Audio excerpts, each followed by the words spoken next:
The light said, Andy, remember, everything on the planet is an illusion. It isn't real. Reality is in the light. When you're on Earth, it's like being in a Broadway play and there are 8 billion actors and everybody's doing their part, but that's not reality. My name is Andy Petro. I'm probably one of the oldest people here.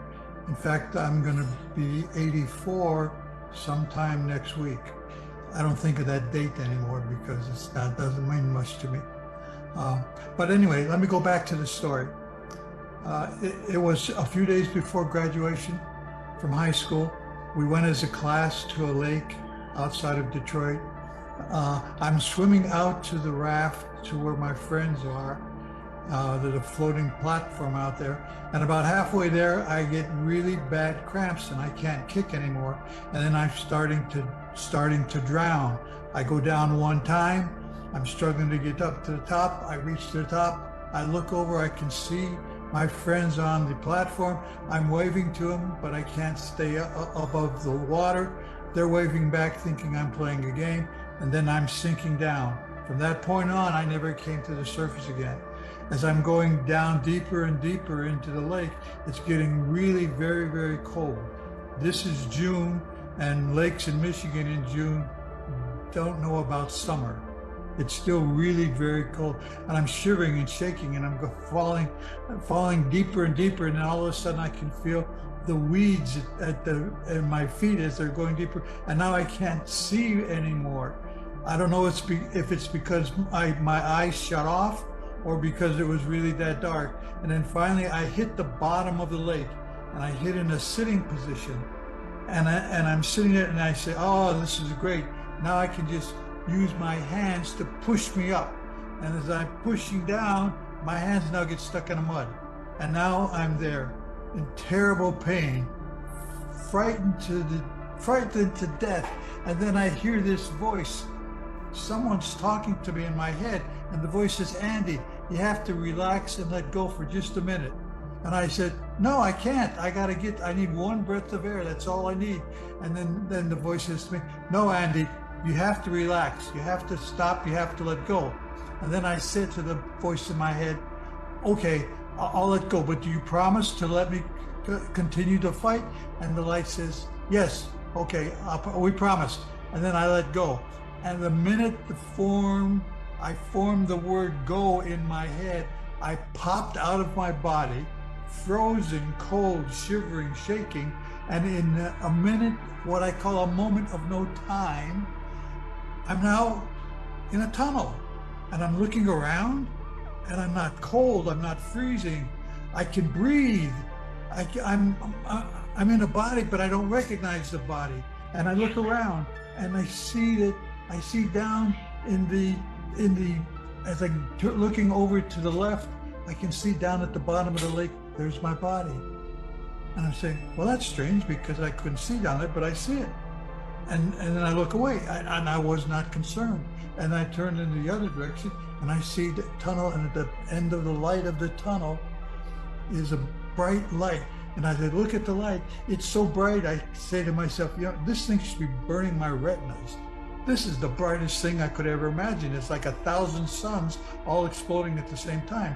And then I'm pulled into the tunnel, like by a gentle magnet. And I'm pulled into the tunnel. And as I'm moving into the tunnel, I can feel a breeze on my face. And then at the next moment of no time, I'm now in a giant sphere, in a ball, the size of a basketball coliseum. And I'm hovering in the center of the ball. And next to me, I can't see it, but I know it's there, is the light. And the light and I are talking, not with my mouth, because I don't have a mouth anymore. I don't have eyes, I don't have ears, but I have things that allow me to communicate and to see and to hear. And as I look on the inside of the giant sphere, are countless, maybe thousands, hundreds of thousands of, of like little TV sets or movie screens, and each one has a specific action that I had taken in one of my many lives. And if I'm and as I looked at one, as soon as I would focus on one, I would immediately, almost magically, be there. And now I was repeating what I was watching, but I was there. The difference is every time I relived one of my life experiences, I relived it in such a fashion that I knew and understood what everyone was thinking and how they were feeling about our interaction. And then all of a sudden, again, in a moment of no time, I pop out of the sphere and I'm in the tunnel now, and I'm getting very close to the light. And the light is in front of me now, and it's like a giant silhouette, like a target in a rifle range. And I was in the Marines, so I understand what that target looks like. And it was kind of like that. There was no gender to it. It was just a light, but it was very loving and warm, and it was pulling me. And as I got close to the light said three things that I could understand. And he said it in English because I could only understand English in my body at that time. And the light said to me, "Andy, don't be afraid. Andy, I love you. And Andy, we love you." And when the light said, "Andy, we love you," in back of the light, there were billions of other lights, just like me. Holographic pieces of the light. And they all said in one big chorus, "Andy, welcome home." And I can tell you, that is the best I've ever felt as I was in existence. It was so wonderful to be home. And at that point, when the billions of other pieces of the light said, "Andy, welcome home," I was absorbed into the light. I didn't go into the light. I was absorbed into the light. And it was like if the light was a large glass of water, and if Andy was a teaspoon of sugar, and you put the sugar in the water and spin it around, and then look at it, where's Andy? Everywhere. Where's the light? Everywhere. I became the light. I was not greater than the light. I was not lesser than the light. I was a holographic piece of the light. And I was ecstatic. My whole body right now, as I am speaking, is filled with chills. I remember it as if it just happened 10 seconds ago, not 65 years ago. That feeling has never left me. And it has been the thing that has kept me going when I really felt that I didn't belong coming back. But that'll come up in a second. So then the light says, "Andy, let's go. Do you have any questions for me?" And my answer was, "No, I don't have any questions." Why? Because when I was absorbed by the light, I knew everything the light knew. I knew everything. Yeah, come on. No, I did. I knew everything about everything when I was in the light. And we went around and traveled through universes. It seemed like I was there for maybe years. In Earth time, I was there for about 10 minutes because it took 10 or 15 minutes for somebody to find my body and bring me back up on shore. I didn't know any of that was going on because I wasn't there. The body was there, but I wasn't home. I was in the light. And I'm having so much fun in the light. It's funny, and we were talking and laughing, and we were talking about when we were viewing my life in the sphere of the now. When we were viewing my life, we were laughing at, "Andy, you spent so much of your time on all these planets being too serious. Life is to be enjoyed.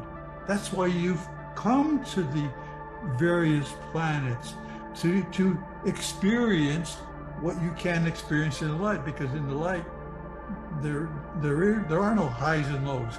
There are no fat and thin. There's no light and day.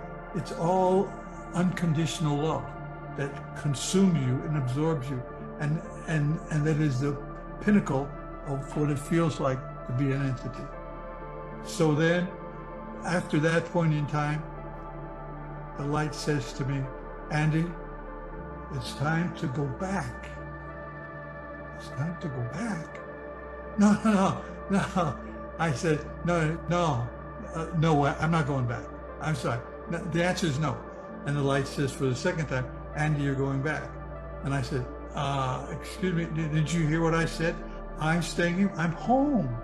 Why would I ever want to go back? And the third time the light said to me, Andy, you're going back. When I heard the K in back, I was stuffed back into my body, which now was no longer in the mud at the bottom of the lake, but was laying on the sand of the beach. And during that entire process, from the moment I drowned until the moment I was stuffed back into my body, I never lost 1 second of consciousness. I have no voids, no dark spots, no, I can't remember. I remember everything, every moment, every second of that time. And now I'm in my body and I start to cry. And all my classmates are around me. Oh, they're so glad that I'm alive. I'm not that happy about it, but they're so glad that I didn't die on senior picnic day. And so I look around and I say, why are you crying, Andy? It must be pain. Yeah, it must be pain. So I said, well, tell me what happened. What do you remember? And I said my first great lie. I don't remember a damn thing. It's a complete blank. Because I couldn't tell them about the light. I didn't even know what it was. How am I going to explain that? I was born brought up as a Catholic. I went to confession every week. I was a very, very religious in capital letters person. And when I'm in the light, what I saw and experienced in the light did not correlate or relate at all to what I knew and what I was taught on earth. So, okay, that's it. I'm going. So I thought to myself, well, okay, I know what will happen. I know that eventually I'll forget about this. So I started a journey to forget, and I couldn't forget. I dream about it every night. I could talk. I was feeling like the phrase was, I felt like a stranger in a strange land. I didn't belong here. I belong in the light. That's what I can remember. That's where I want to go. That's where I want to be. Well, it's been over 65 years and I'm still here. What are you waiting for, Andy? I'm sorry. But that is with me. That experience is with me 24/7, all the time. Now, I spent those 25 years searching. I searched all the major religions. I did meditations. I did all types of yoga. I did everything I could to try to see if I could understand this. It wasn't until I read Dr. Moody's book that I said, that's what I had. Took me almost 30 years to figure out I had a near-death experience, but I had it so early in time, that phrase didn't even exist until I read it in the book. And so at that point in time, I'm saying, okay, now I know what it is. It still took me 10 or 15 years before I spoke about it the first time. I never told anyone for almost 40 years. And then I started talking about it. I found IONS, I joined IONS, I started doing TV shows, radio shows. But the point is, what's the point, Andy? The point is that was such a wonderful, blissful thing. And the things that I remember from the light telling me, the light said, Andy, remember, everything on the planet is an illusion. It isn't real. Reality is in the light. When you're on Earth, it's like being in a Broadway play, and there are 8 billion actors, and everybody's doing their part, but that's not reality. Reality only exists in the light. And so, as a stranger in a strange land, I'm saying that has really been the most significant thing I could have ever experienced of Earth dying, because there is no death, Earth dying, going into the light and coming back, and even through all the years of trial and struggle and trying to understand, in the back of my mind, in the back of my memory, in the back of forever, will be my near-death experience, which has really made me who I am.